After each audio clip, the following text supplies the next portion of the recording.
Hey everyone, I am back with a couple more journals from my personal collection that I'm going to part with. I'm going to show you these two, and then I have one more video showing a couple more.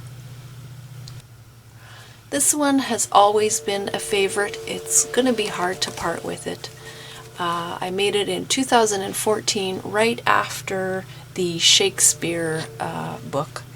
So it was probably the second one that I did a hidden spine inside the original book cover.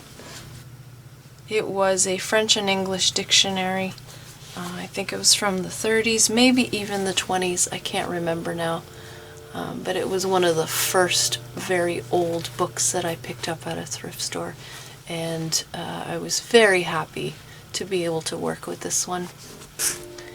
By the time I made this one, I had already started to make the pamphlet stitch type journals, but somehow once I trimmed all the pages, they were hanging out on the front a little bit.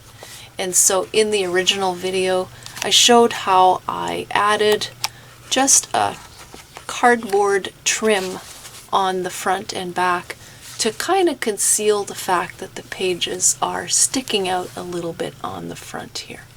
Not all is lost when you're making junk journals. There's usually a way to fix it, to make it look like it should, or to make it look usable. And that's what I did with this one. There was no way that once you start making a book that you should just like discard everything because you made a small mistake. So originally this was not attached with an extra piece here. The problem was in the early days of making the hidden spine, I was only attaching a piece of chipboard to the spine itself and not securing the signatures to the front and back covers. So it was making the book kind of very loose in the way that it would just kind of like flop down on the table, and I didn't like that feel.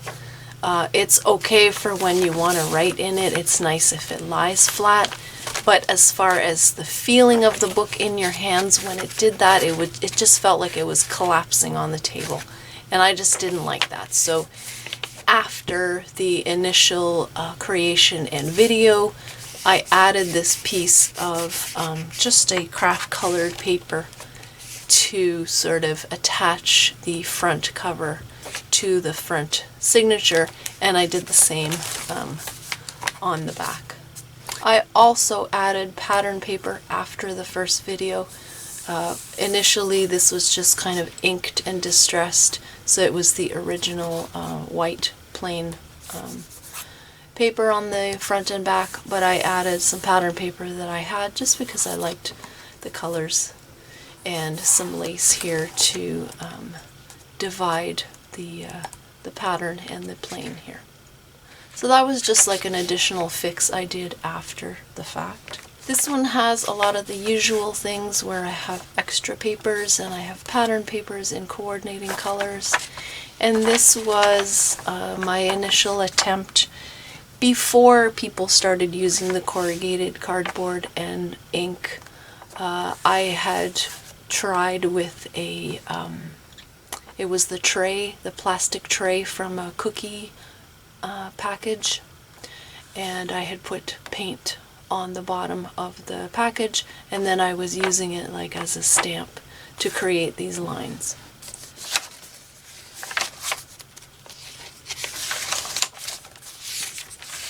So some of the pages in here are the original dictionary pages. And then some junk paper, like these transit maps. I had printouts of some of my 4x6 digital kits in here that I just washi-ed onto the pages. This is just some distressing I did with the Tim Holtz inks. Sometimes I just take the ink pad and actually just scribble the page with the ink pad to give it a distressed look. A little bit of stitching throughout where I had some doilies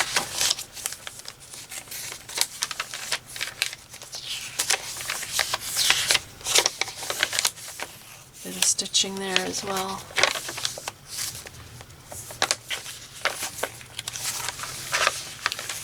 This is one of those pocket protectors for your pens.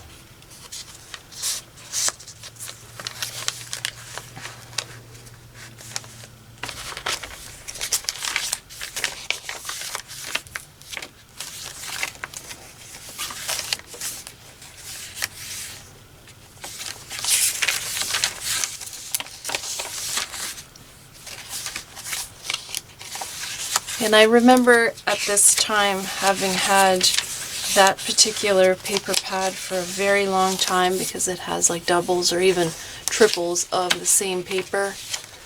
And just being tired of having that in my stash, that I wanted to use it up. And I ended up being really happy with the color scheme because I had found the dictionary cover first of all that was green, and then being able to combine it with the rich burgundies and browns. So it was fun to make. This is like a gift card holder, and I sewed it into the signature so that the little flap is vertical.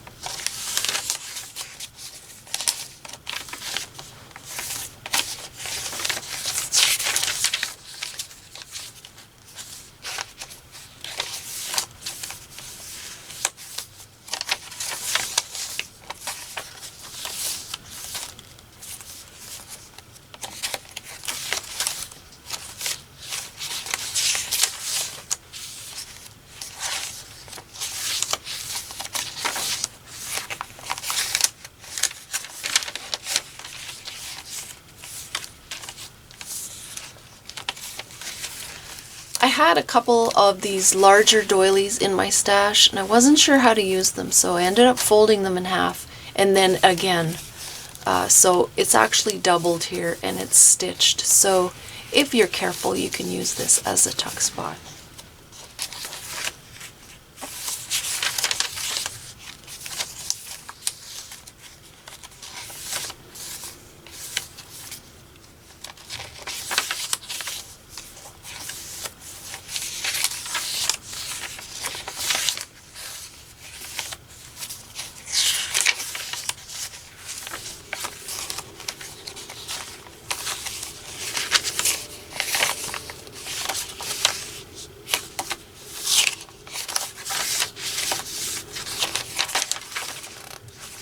So it's a very full journal with all the embellishments and paper clips in here. It's pretty chunky already, so it is ready to use if you wanted to.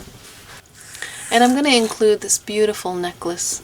Looks like it could be vintage, and it's a copper color and some really nice stonework there.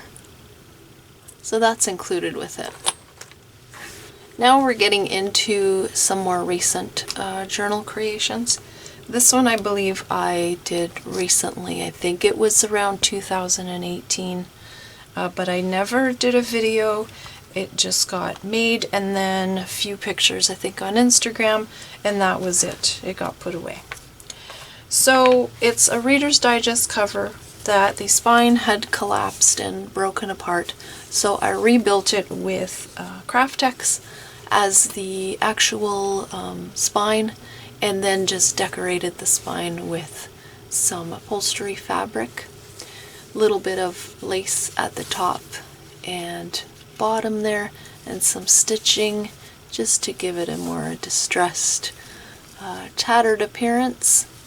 Inside the little photo slide, I have a photo of two boys, young men in the Navy. And it's just layered on some corrugated cardboard and a little bit of cheesecloth there. The closure is just seam binding, and on it there's a charm of a small oscillating fan. I used the dust jacket from an aircraft book as the paper for the inside cover. Did the same on the back. Vintage atlas page. I did some fabric tabs throughout. There's a botanical book page there. This is from 1930s or possibly the 50s, this one. And it was about model airplanes. Coffee dyed paper, just a mashup of different types of papers. I put a postage stamp on the little pocket there. This is also from an old magazine.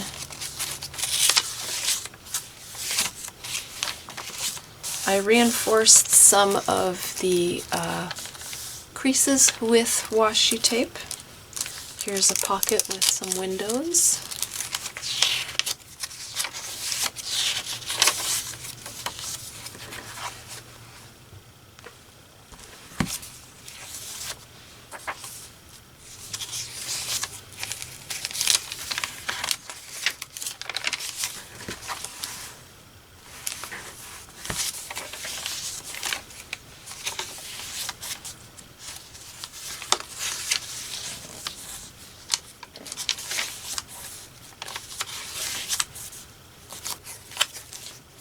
Here's another pocket.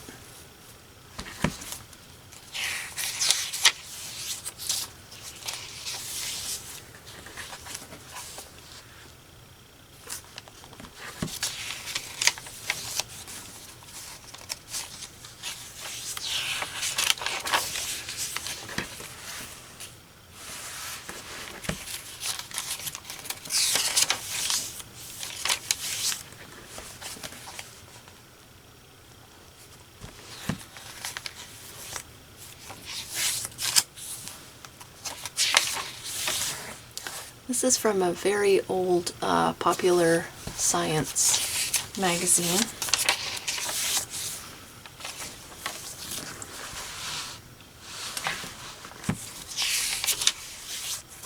So you get some journaling space and you get some interesting imagery to enjoy.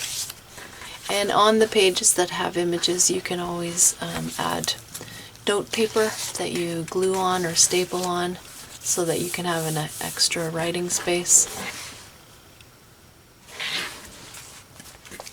Another cool stamp there.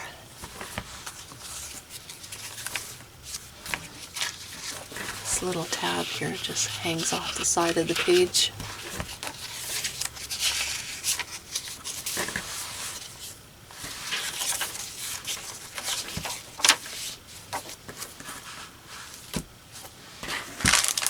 And then I've got an additional little bag of goodies here.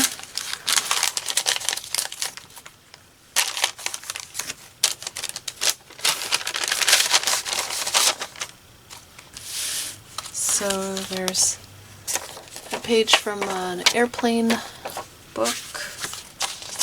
This is canals, some ephemera, extra journaling space,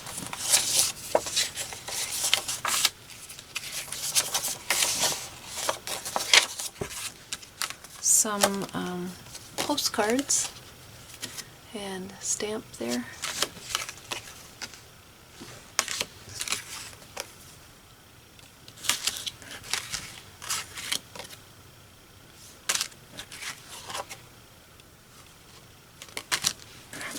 And then this vintage photo,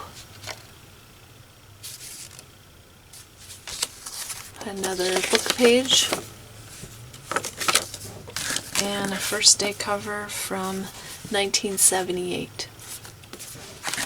So these are on Etsy now, and in the next video I'll have the final two that I'm putting up for sale. This has been a really fun walk down memory lane, especially with this one. I will see you in the next video. If you have any questions, let me know. Bye!